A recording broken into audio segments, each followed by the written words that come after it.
रसिक मित्रांनो, आज तुमच्यासमोर मी जी कविता सादर करतोय त्या कवितेचं नाव आहे तुझ्यामुळेच. महाराष्ट्राची अस्मिता, महाराष्ट्राचा अभिमान आणि महाराष्ट्राचे उद्धार करते छत्रपती शिवराय.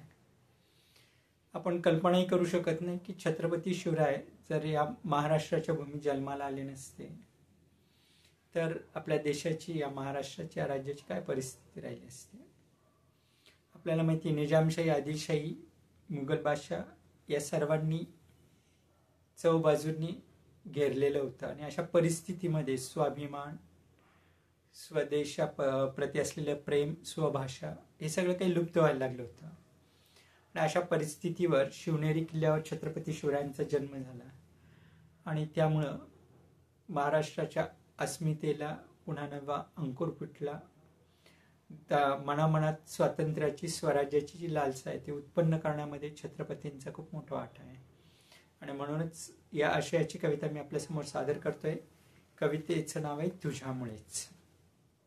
या मातीत तू फुलवलास अंगार, या मातीत तू फुलवलास अंगार, या मातीतच गाडले तू सारे लाचार.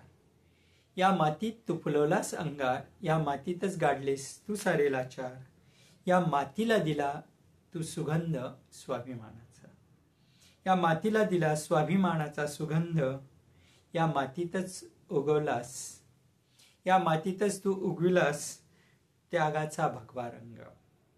या मातीला दिला तू स्वाभिमानाचा रंग, या मातीतच उगलास तू त्यागाचा भगवा रंग. या पत्थरांमध्येच तू ओतलेस प्राण, या सह्याद्रीच्या पत्थरांमध्येच तू ओतलेस प्राण.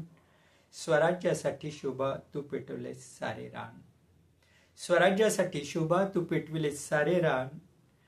शोभा तुझ्यामुळे जिजाऊंची कूस धन्य झाली, शोभा तुझ्यामुळे शोभा जिजाऊंची कूस धन्य झाली. तुझ्यामुळे शोभा ही भूमी मुक्त झाली, तुझ्यामुळे जिजाऊंची कूस धन्य झाली. तुझ्यामुळे शोभा ही भूमी मुक्त झाली. या मातीत फुलवलास तू अंगार, या मातीतच गाडलेस तू सारे लाचार. या मातीला दिला तू स्वाभिमानाचा सुगंध, या मातीतच उगवलास तू त्यागाचा भगवा रंग. या पत्थरांमध्येच तू ओतलेस प्राण, स्वराज्यासाठी शोभा तू पेटविले सारे रान. तुझ्यामुळे जिजाऊंची कूस धन्य झाली, तुझ्यामुळे शोभा ही भूमी मुक्त झाली. तुझ्यामुळे शोभा ही भूमी मुक्त झाली. धन्यवाद.